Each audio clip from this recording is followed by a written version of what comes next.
This is episode 187 of Zen and the Art of Real Estate Investing with my guest, Shane LaFave. Shane has been in the real estate development field for more than 15 years. He's worked on everything from affordable housing renovations, high-end market rate buildings, developed multiple hotels, historic buildings, commercial spaces, and some solar farms. He serves as the executive vice president of Roers Company, and they are a multifamily real estate firm powered by in-house development, construction, and property management, which we all call vertical integration. Shane, welcome to the show. Jonathan, great to be here. Thank you for having me. Yeah, I'm always excited to talk syndications because it's something that was kind of not on my radar when I was younger, and now I'm in them and excited about them. When did you first get started in real estate? And then we'll get to how you got to syndications, because I want to talk about what syndications can mean for new people as well as people like us who are experienced in the business. Yeah, so I'm one of those weird people who I'm working in what I majored in college, which is, I know, a little less formal, but I actually got a 4-year degree in real estate studies from the University of St. Thomas in Minneapolis, Minnesota. Yeah.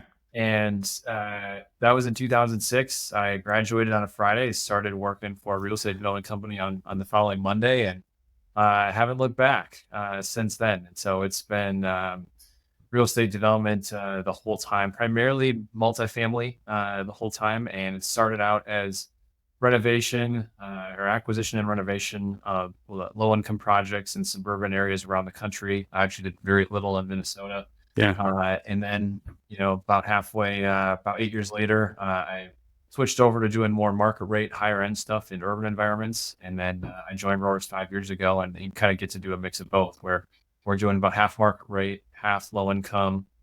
Sometimes there's an element of retail or commercial in there, but it's primarily multifamily, and we're doing it all over the country.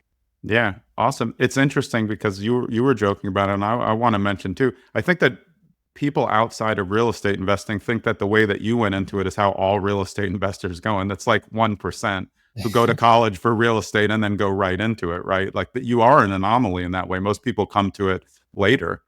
Oh yeah, we've got bioengineering majors or psychology majors who end up in real estate and in some capacity or another. Because at the heart of it, it's not rocket science, the math we're doing, and it's also a people business. Networking, it's connections, it's ability to read people, understand and find deals through networking. And so there's so many elements to this business. It's not that you really had to go to school only for this to be successful at it. I think that's a really important point for anybody, no matter where they are in their investing cycle, because it can be so easy to just pump some numbers into a spreadsheet, but it's also easy to make a spreadsheet work however you want it. You just switch a number and then it works. And the larger scale deal, the larger potential failure, if you're not sure that the information you're getting from the relationships that you built is really correct, or if you don't know how to do due diligence.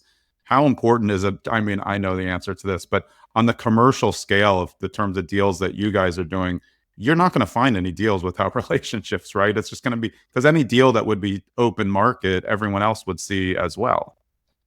That's exactly right. I mean, the worst, I'm going to say the worst buys or the worst purchases we have are the ones where you bid on it through a national broker. Yeah. The best ones and the ones that we try to do are the ones where we go and make the local connection. So we're based out of Minneapolis, but we've got a team of about 17 people on our development staff. And those people do kind of specialize by region, and they're tasked with going out, meeting cities, meeting landowners, meeting local brokers, and hopefully finding deals off market, before market, or going into a city and saying, hey, where are your housing needs? What are the areas that need to be redeveloped or that are up and coming, or that the city really has plans for? Great. Well, who are those landowners, and who can you connect us with that we can go talk to? They might not even have a listing out, or thing that might not even be for sale. Those have been some of our best transactions, is really making those local connections. And if you do that enough times and you do it successfully, you'll find that you don't have to go out and hunt as much. People start coming to you saying, hey, I heard you guys did that project over there. I've got this piece of land over here. Is that something you guys would be interested in? And now all of a sudden, we're being fed opportunities instead of having to go out and source them all the time. And that takes time, and it takes kind of doing what you said you would do and doing it successfully and building a project that the city wants to see, that the community, likes, and then people are going to see that and want to replicate it one town over or three towns over or whatever it may be. But that all comes from, handshakes and local relationships and understanding people, not from just getting a mass email and, sending in a bid. One of the benefits of having that vertical integration is that we have the construction expertise in house, the property management, the leasing, the asset management. We have all that in house, and so we do still get third party opinions. We get a market study, and we go and we get that outside. But from our internal resources, we go through an investment committee process where each of those departments weighs in from the very front end of a project before we, commit to it too far financially.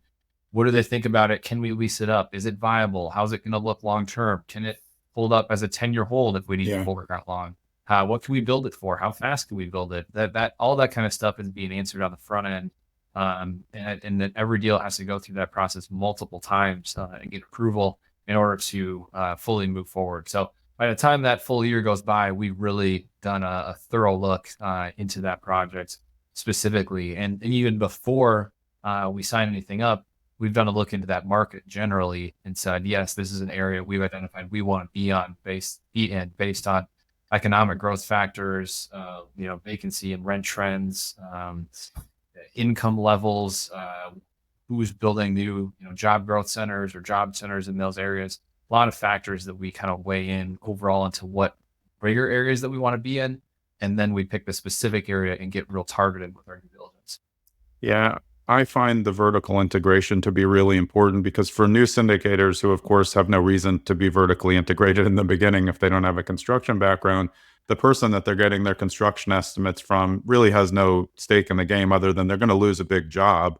But for you guys, if someone messes up the construction budget by 500,000, they could lose a job and then it affects the entire company. So I feel like there's a little bit more transparency and connectivity when you are vertically integrated. But did you ever work for companies that weren't vertically integrated in terms of syndications to know, like, hey, things can go wrong? It's also, I get, that's how new people have to start, but I find it to be a little bit more difficult.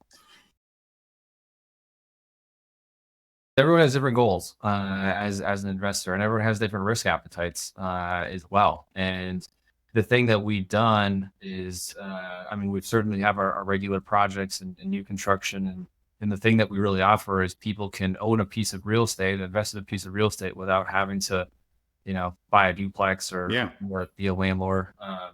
Or buy a REIT, which they have no idea what they own. So that's the program we offer. But we've found is some people said, hey, it feels a little bit too far in the future, or it feels a little bit risky. And so we've set up a fund where we've said, hey, you can invest in this fund. What we're going to do with this fund is we're going to use it to fund whatever kind of real estate general needs that we'd have as a company. It might be buying land ahead of time, or it might be funding pre-development costs. But it's just a guaranteed rate of return, Right. interest rate. It starts paying immediately. And we found that people really like that. It's a differentiator for, you're not in a specific project, you're just in kind of a general fund, but it's just a set rate of interest and it starts paying immediately. So that's been pretty attractive to people, especially in, kind of turbulent market times like we're in right now. Yeah, it's also good for current investors who are like, hey, I want to invest again, but I don't want to wait. This one was cool, but waiting the 18 months, I kind of want some cash coming in so they can invest in something. Fixed rate is really smart to have as an option because it is a good parking mechanism for people who already are familiar with you guys. And they're like, well, that went well. But again, I'd like to, diversify myself a little bit. Yeah, and it's really, that's what it's about, giving people options, and so we give them the options of what areas they want to invest in for projects. We've got stuff all over the country, and if they are like, yeah, that's too far out or feels too risky, great. Here's the Roers Income Fund, which is more constant, set rate, and starts paying immediately.